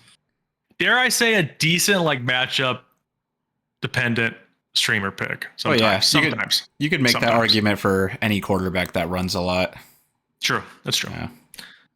Let's get to Sunday Night Football. Vikings 21, Colts 13. Sam Darnold threw 2 picks, but he had a great day otherwise. 28 for 34, 290 yards, 3 touchdowns. Cam Akers has just taken over the running back 2 role from Ty Chandler. That's not like super important to the grand scheme of things, but just keep that in mind in case Aaron Jones goes down, or if you have Aaron Jones, I would go pick up Cam Akers to be the handcuff over Ty Chandler for sure. Jones had 21 carries, 64 yards. Not too efficient. Cam Akers had 6 carries, 46 yards. Ty Chandler had 0 carries in this game, 0 touches. Justin Jefferson shines in prime time, of course, 7 catches, 137 yards. And he also had a 22-yard pass completion. Doing a little bit of everything. TJ Hawkinson, 3 for 27 in his debut. I don't think we expected a whole lot from him game 1 back. But the Vikings are a team that uses their tight ends. Josh Oliver had 5 for 58 and a touchdown in this game. So I assume that's going to be TJ Hawkinson here soon. I would assume, right? I would hope so. Because I know they use Johnny Munt a lot too. So they use their tight ends. I think TJ Hawkinson could be a game-changing weapon for this offense. Just not yet. Ease him back. Jordan Addison also had a touchdown, 5 for 42 for him. Let's talk about Flacco. Something I don't trust about Flacco. Not in this game. No, definitely not. He put up Richardson numbers, dude. 16 for 27, 179 yards and an interception. He looked a little old too playing. He He sure did. Yeah, he looked a little slow out there. So are we just wrong? Is Flacco just toast, or is this just a good Vikings defense here? I think it's just the Vikings defense. I mean, Flacco is still going to be better than Richardson. I mean, if Richardson was out there, this would have been probably much worse. Yeah, I think what they said during the game, especially, was like Flacco did look uncomfortable and confused at all the pre or the post snap shit that the Vikings defense was doing. Like, they were moving around a lot. They weren't showing their coverages. They were just kind of flying around the field. And Flacco did look like a deer in headlights in this game. So I think it's more of a hats off to that Vikings defense. Yeah, I mean, they shut down Jonathan Taylor as well. He only had 13 carries for 48 yards. So, we know the Vikings have a good defense. Brian Flores is a great defensive coordinator. So I'm not down on Flacco yet. I agree with Kai. He's still a better option than Anthony Richardson. I did see a lot of people arguing that, well, if this is what you're going to get, just leave Richardson out there and develop him. There hasn't always been an argument for just keeping Richardson on the field and just letting him play it out. But the Colts want to make the playoffs. And Flacco gives them a better chance. So I think he's going to give them a better chance moving forward. Steichen has already said that he is the starting quarterback for the rest of the season. So no matter how bad he struggles, it doesn't seem like they're going back to Anthony Richardson this year. Josh Downs was the leading receiver for Indianapolis, really the only one of note, 6 catches for 60 yards. Yeah, he usually always is when Flacco plays. I agree. They have a nice connection. And then Dylan's favorite kicker, Will Reichard, got injured and missed 2 field goals, placed on IR after the game. That's just unfortunate, man. He definitely messed his leg up on that first kick, and you could tell. Okay, Titans 20, Patriots 17. Rest in peace to the Lions curse. Dang it. I told you. Yeah, it was fun while it lasted. Mason Rudolph, pretty solid, actually. 20 for 33, 240 yards, 2 touchdowns, and an interception. Tony Pollard continues to have a nice season, 28 for 128. Had a touchdown called back in the game, too. It was actually a pretty nice touchdown. Calvin Ridley, 5 for 73. Is he trustworthy again with Mason Rudolph? I think it looks better than with Levis, for sure. But is he trustworthy? I still think it's going to be matchup dependent, but man, it's like if you're really desperate on certain weeks and you really need someone to fill that flex spot, I think you could consider Ridley, at least just to get you maybe 12 points, like what he got in this game. I agree with you. Yeah, I wouldn't. But there say is he's upside, of course, too. It's not like he's a no upside guy. It's just a very, I would say, unstable floor. Nick Westbrook-Akine, 2 for 33 and a touchdown. Now has a touchdown in 4. Or no, sorry, I looked at the wrong line. 5 for 50 and a touchdown. He has a touchdown in 4 straight games. Yeah. With that being said, I don't think he has many catches at all this year. How many catches does he have? 10 catches this season. And it's 4 or 5 touchdowns now? 4. Yeah. He didn't have a single catch until week 6. Any game that he's had a catch this year, he has a touchdown. That's efficient. It is. Westbrook-Akine? Yeah. Yeah, dude, he's the new touchdown machine. He's a touchdown merchant, dude. Nick Van had a touchdown as well, 2 for 33. And then Amani Hooker had 2 interceptions. Titans had a pretty solid day on defense, just couldn't get it done. Kind of like a freak play at the end that Drake May did. He had 29 of 41, 206 yards, a touchdown, and 2 interceptions, had 95 rushing yards. The play at the end, though, where he was just running all around and then just threw it up for Ramondre Stevenson, it was like, oh my God. I thought the Patriots were definitely going to find a way to win after that. Yeah, I gotta say, I really love how Drake May plays when he's in the pocket, how he breaks the pocket. It's just very, very elusive, but he's smart about it, you know? I think he's going to be a very good quarterback down the line. Yeah, he's looked pretty impressive so far, honestly, for a rookie, I'd say. And the Patriots have a really good chance to build a team around him. Mm-hmm. It looks like they're probably going to get a really good draft pick, get him a nice offensive lineman or, you know, a nice weapon to play with and see what he can do. But I definitely do think he's the future for the Patriots, at least for the next, 5 years. Ramondre Stevenson had a bad game, but he had he had 2 touchdowns. He had the receiving touchdown from Drake May at the very end, and then he had a rushing touchdown, but he was only 10 carries for 16 yards on the ground, and then he had 5 for 38 through the air. You'll take the 2 touchdowns, but 10 for 16 is not impressive. It is the Titans defense, though. So yeah. Very good defense. It is a very good defense. Next up, Falcons 27, Cowboys 21.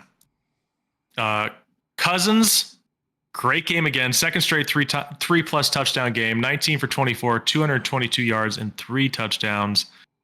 Bijan Robinson, 19 for 86 on the ground, and then 7 for 59 through the air. And then Algier had 6 for 18 and a touchdown. Algier was one of your saviors this week, I believe, right, Dylan? Yeah. Was that a savior performance, you would say? Did he get a touchdown? I would say no. Yeah, it's still under double digits. Yeah, it's under double digits. It goes the same for like your stinker is safe with old Waddle because he didn't score that high, you know? Yeah. True. Darnell Mooney was the leading Falcons wide receiver, 5 for 88 and a touchdown. Drake London and Ray McLeod scored the other 2. Drake London had the headstand celebration that's sweeping the nation this weekend, apparently. Then London was also injured in the game, has a hip pointer. He's day-to-day. Doesn't sound all that serious. I expect him to play next week. Don't know that for sure yet, but I would assume he's going to play next week. And then obviously the Cowboys just shoot themselves in the foot constantly. Just a bunch of miscues. They were 3 for 13 on third down conversions, 1 for 5 on fourth down conversions. Yes. And then Dak got injured, obviously, but went 18 of 24 for 133 and a touchdown beforehand. Then Cooper Rush came in, was 13 for 25 for 115 and a touchdown in relief. Did you guys see that shot of Dak Prescott on the sideline and you read his lips and he says, "We fucking suck"? I did, yeah. I'm like, oh man, that's ominous. That's rough, dude. Yeah.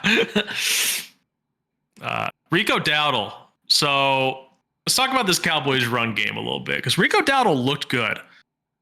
12 for 75 on the ground, 5 for 32 and a touchdown through the air. Ezekiel Elliott was a healthy scratch. His first time in his career. This is per Jane Slater of the NFL Network. He has had habitual tardiness this season and missed 3 team meetings, the most recent one being on Friday. Both parties decided it was best he didn't make the trip to Atlanta. It kind of sounds to me like Zeke might be out. Doghouse, like out. Yeah, like obviously he's not checked in here if he's missing team meetings and is just tardy all the time. Like, I mean, who do you think you are? You're not a superstar anymore, dude. So he's obviously checked out. If both parties decided it was best he didn't make the trip to Atlanta, it kind of seems like they're at odds with each other. Dalvin Cook, we know, is washed. Rico Dowdle showed flash in this game. If Rico Dowdle's out on a waiver wire, which I don't think he probably is for most leagues right now, but if he is, I would go pick him up because I don't know. The Cowboys need anything in the run game, and Rico Dowdle looked really good in this game. Mm-hmm. I'll agree with that. Agree? Yeah. No, I mean, I would pick up Rico Dowdle, just stash him on my roster, at least until I see it's like a legit thing going forward. I definitely think he's probably the RB1 in Dallas. He's going to lead whatever 3 or 2-headed monster they have with Dalvin Cook and Deuce Vaughn. Like Rico Dowdle's definitely the best option if Zeke is going to be acting like this. Can't really have that in the building. Yeah. You know? For sure, especially since he's not giving you anything on the field, too. Yeah. It would be an addition by subtraction, I think, if they cut him loose at this point. 100%. So what does the Cowboys offense look like moving forward? We already obviously talked about Cooper Rush a little bit, but like, what does this do to CeeDee Lamb's value, Jake Ferguson's value? I think Holbert. Well, I believe Ferguson's value would go up a little bit because I imagine Cooper Rush would love to have a safety blanket like him to throw to when things break down a little bit. But yeah, obviously they just got Mingo too, so you kind of hope that maybe he develops into something there. And obviously Jalen Tolbert's another name to watch as well too, because we've seen him show some flash this season at times. So don't forget about Jonathan Mingo. Yeah, didn't I just say? Oh, did you? I'm sorry. I thought you said Jalen Tolbert. Or did you say both of them? I said both of them. Yeah. Okay. That's my fault. I'm sorry. You're okay. Okay. What do you think, Dylan? I think it's going to continue to look bad. I think if CD plays, his ceiling is limited without Dak.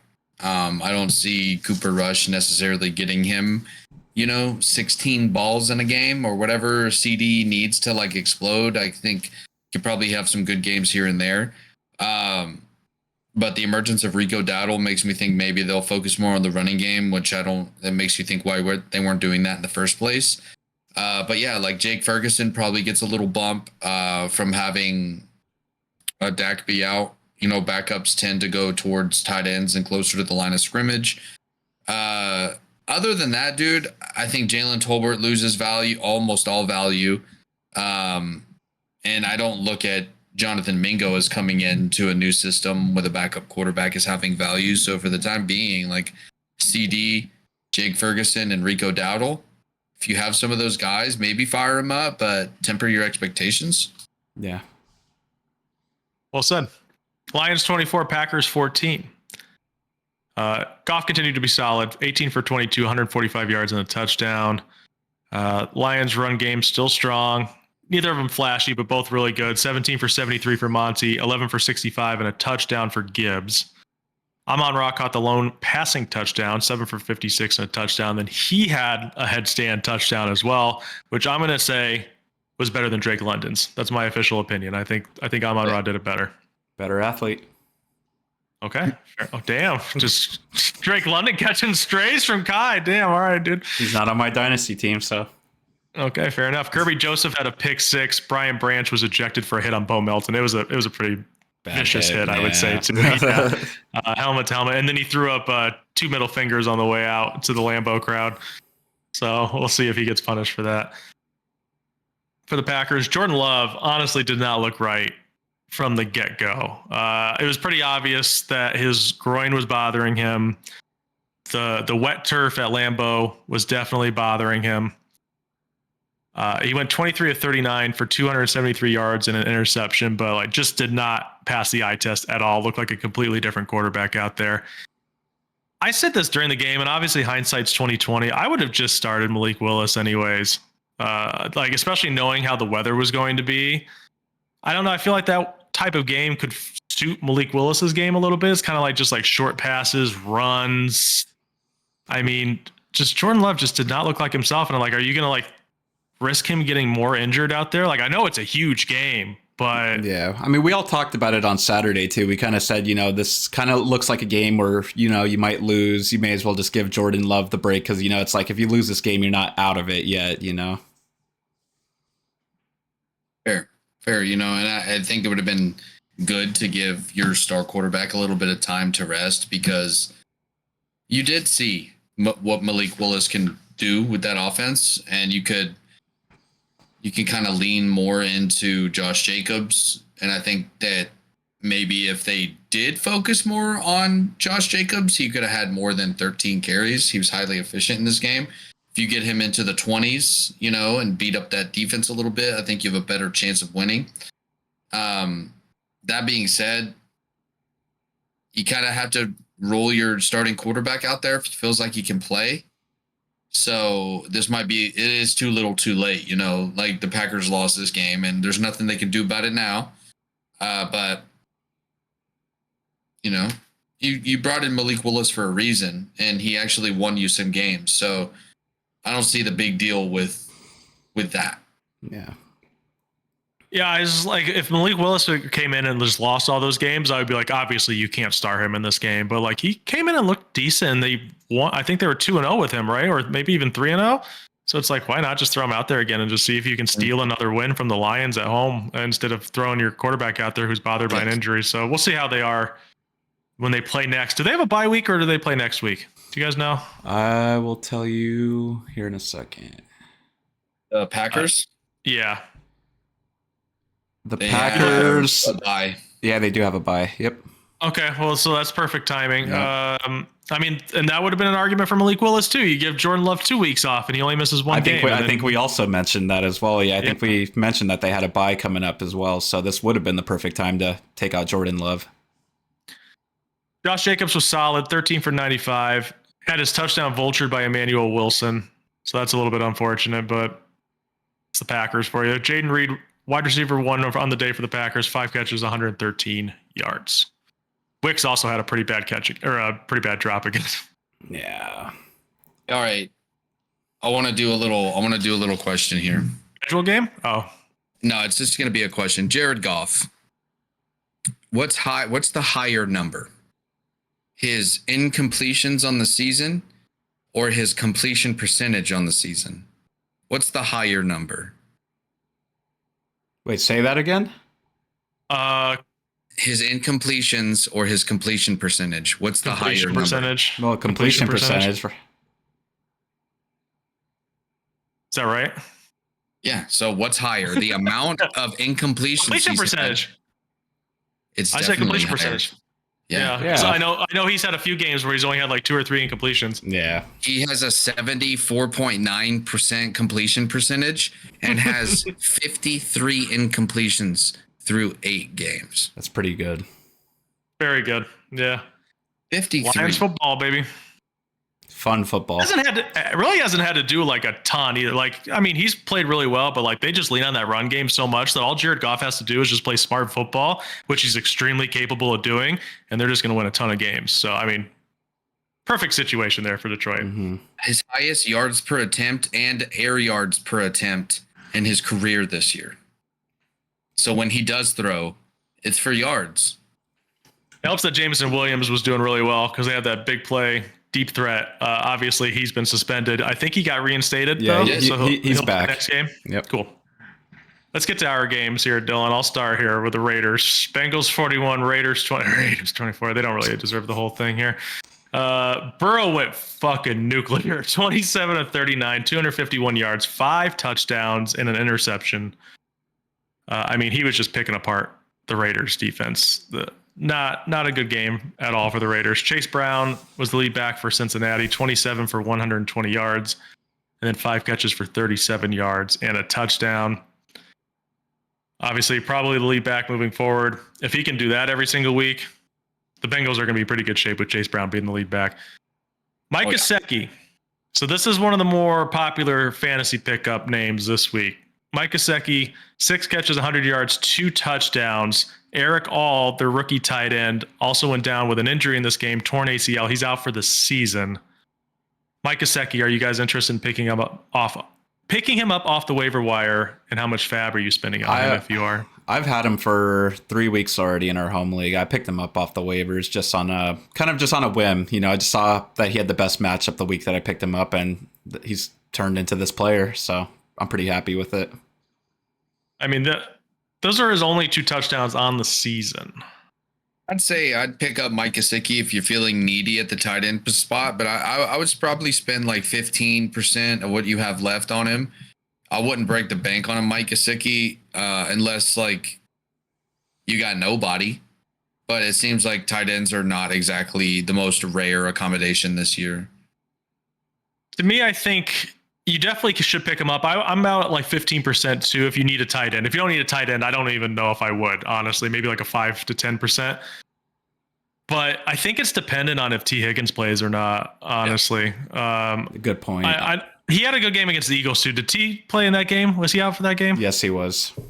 Okay, so I that's kind of how I'm looking at it. Like if T. Higgins misses any games, which let's face it, he's very injury prone as a player. And it's possible he will miss another game at some point, even if he does play their next game. I think he's definitely usable in any situation where Higgins misses, but where he doesn't, I don't know. He just doesn't play a whole lot of snaps, dude. Like he's only gone 50% snap percentage or over twice this season. This week he only played 36% of snaps, and Eric All went down with an injury like pretty early in the game. Did Drew Sample catch a touchdown? Did I just make that up? Their other tight end? I think he did, actually. Yeah. So it's like now Drew Sample is just going to step into place too, where Eric All left off. Yeah, he went 4 catches, 14 yards, and a touchdown. So I don't know. Gesicki, I do think, is a fine fantasy pickup. He's probably the number 1 tight end pickup of the week. But I would just tamper your expectations a little bit unless Higgins misses more games. That's my opinion on him. I just think just the offense that he's on. I mean, if Joe Burrow's going to play like this, I think just opportunity alone garners him a spot on your roster. Okay, that's fair. The Jermaine Burton situation. Did you guys hear about this? He was a healthy scratch. He missed the walkthrough on Saturday, and then I don't know for sure if it was him, so I'm not trying to accuse him of this. But there was a guy that someone took a picture of at the casino, like late after the loss, that looked exactly like him, even wearing the same exact hoodie that he was wearing on the sideline. So I don't know what's going on with him. Like obviously football players are allowed to go to the casinos if they want to, but just the situation that's happening right now, a little weird vibe to just go to the casino in the same clothes that you wore to the game right after the game, right? After you missed the game. Is that weird to you guys? Right over to the bridge into the Luxor, dude. Yeah, I assume so. I mean, it wasn't in Vegas, it was in Cincinnati. But they have casinos in Cincinnati? They do have casinos in Cincinnati. Wow. They have casinos everywhere now, huh? It's a Vegas boy for you, dude. They're like, well, they have casinos elsewhere? Well, I know they have casinos in like coastal towns and stuff, but like it seems like a casino in Cincinnati is depressing, fella. Hey, man, Cincinnati people are allowed to have fun too.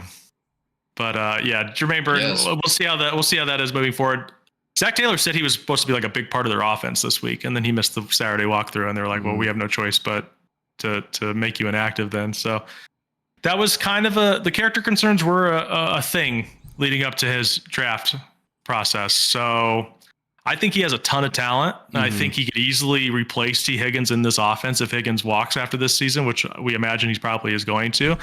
But if he can't get this shit down, he's got no chance. So hopefully he figures it out. Hopefully. For the Raiders, Gardner Minshew got benched again. I believe that's 3 times this season he's been benched. 10 for 17 for 124 yards. Desmond Ridder came in 11 for 16, 74 yards, had a garbage time touchdown to Brock Bowers. I mean, Desmond Ridder isn't the answer either. So I think they're going to start him after the bye week, but he's not the answer either. So they're just doomed. Though Aiden O'Connell will get the start whenever he's healthy, and just going to probably ride him out until the end of the season. And then the Raiders need a quarterback desperately too, even more desperately than the Seahawks do. Because this little like merry-go-round of quarterbacks is just exhausting. Just pick one and stick to him. Like, seriously. I don't know. I still think Minshew's better than Desmond Ridder. I'm sorry. Yeah. I still think Minshew's got it in him. He's just not bringing it out. You paid him. So don't look doubly stupid by paying a guy and then continuing to bench him over and over and over when it's clear and obvious to me, and it should be clear and obvious to the Raiders front office, that this became a rebuilding year immediately. If you came into this season thinking you had a chance, you should have. And don't get it twisted, dude. You traded Devontae Adams. You have a revolving door at quarterback. Just start the guy you paid. Yep. Who cares? What are you going to see what you have with Desmond Ridder? What are you going to see what you have with Aiden O'Connell? No, none of these guys are going to be on the team next year. So play Minshew, dude. Let him eat his boogers on the sidelines. Let him fucking have a mullet. Let him sleep in his camper van and throw interceptions. That's just let him do it. If the quarterback wants to eat his boogers on the sideline, damn it, he should be allowed to. Especially if he's got a mullet. Yeah, and a mustache. I can see he has a beard now, but Jacoby Myers and Brock Bowers were the only real fantasy options for the Raiders that did anything. 8 for 105 for Jacoby, 5 for 45 and a touchdown for Brock. And then after the game, the Raiders fired 3 offensive coaches, including offensive coordinator Luke Getsy. Spicy. Thank God. Yeah, I was not a fan of Luke Getsy. I did not think the Raiders had the balls to make this move. I'm not going to lie. This was, I mean, he's just the fall guy. This is like a Band-Aid on a bullet hole. This isn't going to be a like a turnaround or anything here. Obviously, the Raiders are still awful.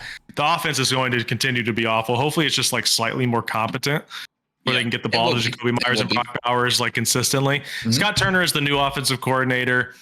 Used to be the offensive coordinator in Washington.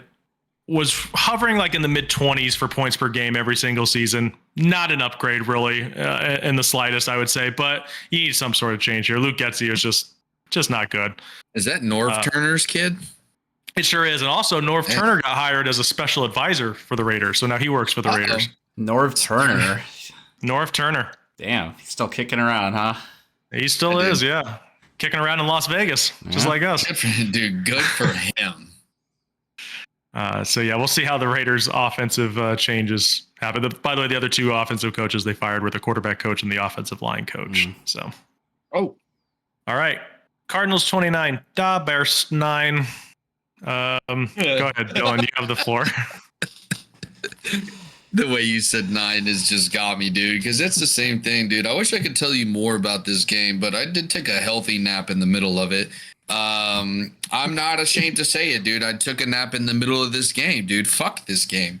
The vibes are off in Chicago. The offensive line is terrible. It shouldn't come around on Caleb that he's not looking good. Like his statistics don't look good. This guy's running for his life. We have guys with it looks like fucking 3 of our offensive linemen have gout. On any given play, like they can't move well. They don't know what to do. They don't know how to pass off blocks. DJ Moore's walking off the field. We've had 2 instances in the last 2 games where some of our players look like dipshits. It's embarrassing. It's so embarrassing to be a Bears fan right now, dude. It really is. We were coming off that high, 4-2 record. Of course, now it's looking like we look like shit. I have nothing really else to say, man. It's hard. It is hard. The one thing that it looks good is the defense still looks opportunistic. They looked a lot worse in this game against the run. Roma Dunze looks good. He did. And other than that, we still got a lot of work to do to be a good team in this division. It's probably not going to be this year. It's probably going to be a rough year for Chicago going forward. I will say the loss did overshadow a very nice redemption story. Tyreek Stevenson led the team in tackles. Good for him. I don't care. He's redeemed now, right? Nope. Oh. No. Oh, my bad. No. Thought he would be. DJ Moore. He needs a game-winning touchdown, like a pick six. That will redeem you. What do you think about DJ Moore walking off the field during that play? I understand his frustration, but brother, the frustration lies in you too now. Like when you show that you're supposed to be a leader on this offense, you said you wanted to retire a Bear. You signed this big extension. You're getting paid. You need to be there. You can't be quitting on the team. This is the equivalent of what Anthony Richardson did, tapping out because he's tired, dude. Like, you're just going to walk off the field in the middle of a play. You're not LeBron. You're not allowed to do that. Stay on the field. Take the beating with your team, dude. Everybody on the fucking team is experiencing the same feelings that you're feeling. But you're supposed to be the guy up here setting the example. And the example you're setting is being an asshole, is being a quitter, is being just someone who doesn't have the best interest of the team in mind. That's fair. I like DJ Moore a lot. I think he's a really good player. I don't think he's good enough to be this level of a diva that he's been this season. I feel like you have a rookie quarterback, dude. Like, it's going to be growing pains a little bit. Not all, obviously the Commanders aren't having too many growing pains right now, but more often than not, it does happen with rookie quarterbacks. And that could still happen to the Commanders. It could, absolutely. Yeah. So it's I don't understand why DJ Moore, he's acting like he's like Justin Jefferson not getting the ball or something like that. Justin Jefferson doesn't even really do that much. I feel like he's never going to walk off the field like that and protest. He wasn't injured, right? DJ Moore, was he injured during that play? No, he just walked off because he was frustrated. The play was still happening. It's crazy. Yeah, it was the play where Caleb Williams was running for his life to look for an open receiver down the field, and the same field that you walked off of, dude. the same field that your quarterback who is putting his fucking life on the line is scrambling around trying to make something happen. You're just not helping him. Get your shit together, man. What's going on? For the Cardinals, Kyler wasn't very good. 13 of 20 for 154 yards. Didn't really need him, though. They were kind of just running the ball a lot. Connor went 18 for 107. DeMercado, 4 for 59 and a touchdown. Benson, 8 for 37 and a touchdown. Kind of sad that James Conner didn't get any of those touchdowns. Would have helped me a lot against Dylan. Well, was also my savior, and I saw 3 rushing touchdowns. 2 of them go to the backup running backs and 1 go to the tight end. I was just like, what the hell is happening? Yeah, Trey McBride got his first touchdown of the season. It was a rushing touchdown. So there's no receiving touchdowns. And Kyler missed him wide open in the back of the end zone. And by Kyler missed him, I don't even necessarily know if it was a miss or if Kyler was trying to throw the ball away and didn't even see Trey McBride because he threw it so far over his head. But yeah, Trey McBride has had some opportunity. I also think he got tackled at like the 1 yard line in this game. Is that correct? I think I remember him. So it's like he's getting the opportunities. He's just kind of getting unlucky with the touchdown. So I think they're going to come. And then Marvin Harrison Jr., one of my stinkers this week. 2 for 34.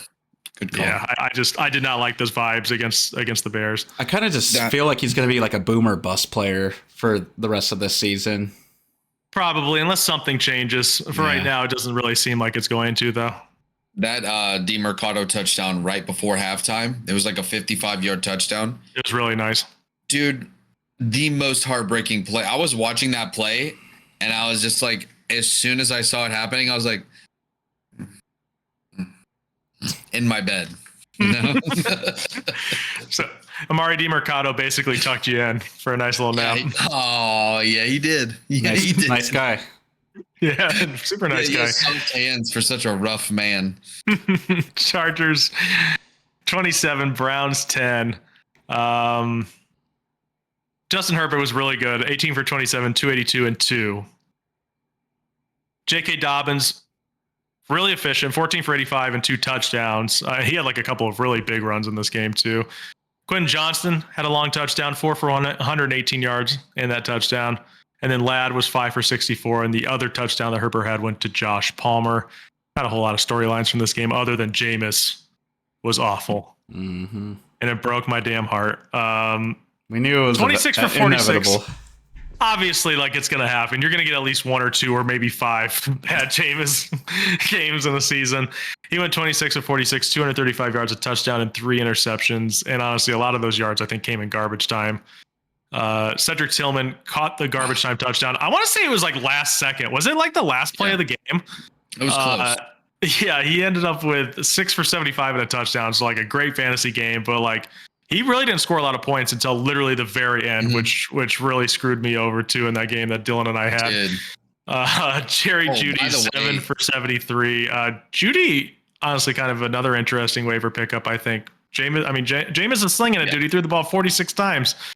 So I don't know. I kind of want a piece of the Browns offense. I know they looked like shit in this game, but by offense, I mean no running backs. I want some wide receivers in the Browns offense. Yeah, I mean, they're not always going to play a great defense like the Chargers either. So, I mean, we'll get some good Jameis games in there. And, yep, Cedric Tillman's probably going to be top of that list.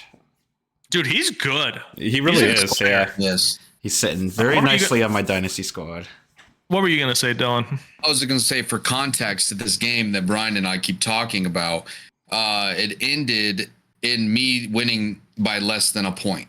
It was 137.5 to 136.76.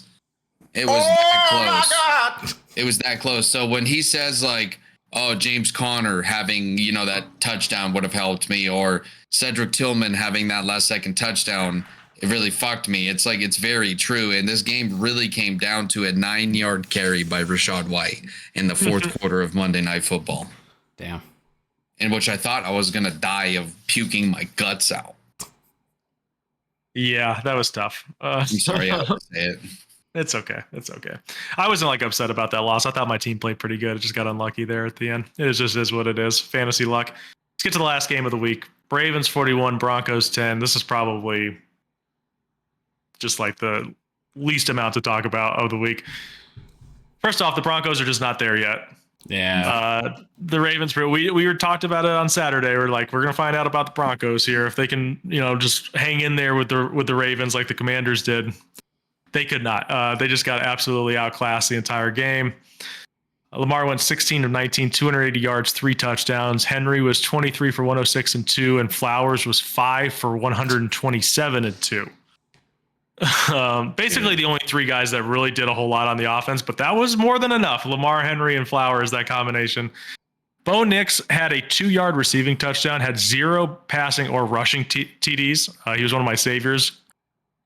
So not really great in the end, but he also had 3. Literally, he missed 3 touchdowns with open wide receivers in the end zone. Missed 3 of them. Like, I just overthrew all of them. So, like, he could have had a really good game. It just didn't work out. I mean, he still scored like 16, 17 points in fantasy, so it's not horrible. I mean, the receiving touchdown, obviously. Of course. 7 points right there. So, but yeah, he went 19 of 33, 223 yards and a pick, and then had 36 rushing yards.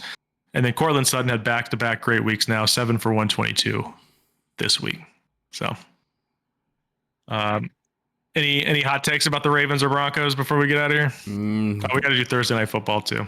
Ravens are probably just the best team in the NFL now. We'll see. The Lions, you mean? Yeah, that's true. Yeah, that would be a fun Super Bowl. That was the Super Bowl I wanted last year. And it was not the Super Bowl I got. Maybe this year. Maybe this year. Dude, Lamar Jackson's gonna win his 3rd MVP. No, probably. I think it should be Derrick Henry. Is that a spicy take? No, I want Derrick Henry to win MVP. I would love for them to give it to a non-quarterback for once, but I honestly do. I think he deserves it more than Lamar. Yeah, and Lamar's been awesome, but Derrick Henry has been making that team go from week 1, dude. Holy shit, dude! He has 1,000 yards already through 9 games. How many touchdowns? Let's see. He has 11 rushing touchdowns. I mean, dude, it's like college. Does he have any receiving? He has none, I believe. Okay. I think Derrick Henry's my MVP. He has 2. See, he's my MVP personally. Yeah, that's who I'd be voting for right now, at least. He has 13 touchdowns. He has basically 1,200 scrimmage yards, 6.3 yards a carry. That's pretty crazy. Yeah. He could legitimately rush for 2,000 yards again. I mean, we're halfway through the year. Games. He has 8 more games to rush for 1,000 more yards, 950 more yards. I think he's going to get it. So possible. I think he's going to get it. Yep. I sure hope so. I took him in 2 leagues this year. I think every running back that rushes for 2,000 yards pretty much wins the MVP, right? They have to, I think. Yeah. Did Adrian Peterson win the MVP that year? I think he did. I don't think Chris Johnson did. But other than that, I don't think he did either. No. Okay. It gives you a good chance. Bengals Ravens Thursday Night Football. I think it's in Baltimore. It's in Baltimore, yeah. All right, well, how are we feeling about this? We don't know about T. Higgins. I don't think he's going to go again.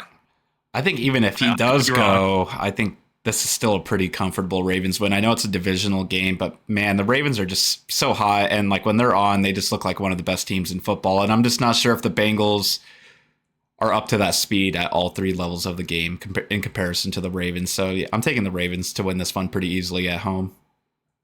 Dylan? Yeah, man, I think that at home in Baltimore with the way that they're playing on a short week, it's probably the week that you're going to lean more on like Derrick Henry, right? Mm-hmm. And I could see like this Jackson, Henry, Flowers combination has been so hard to stop because you don't know where to defend on the field. I don't think the Bengals defense has what it takes to keep up. I'm going to take the Bengals to win at home. I'm going to take the Ravens to win at home. Too bad you already said Bengals. I locked you in.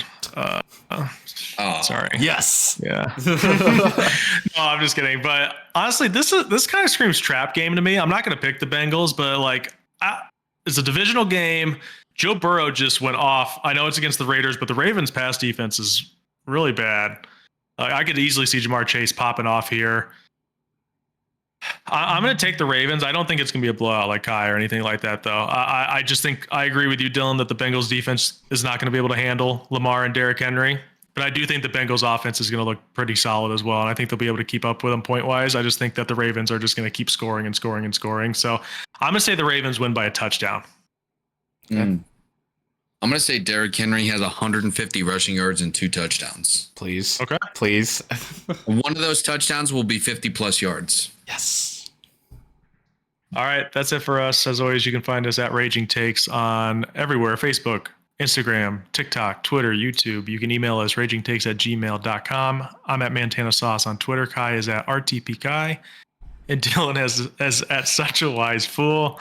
I like that, the double guns. We'll see you on Saturday.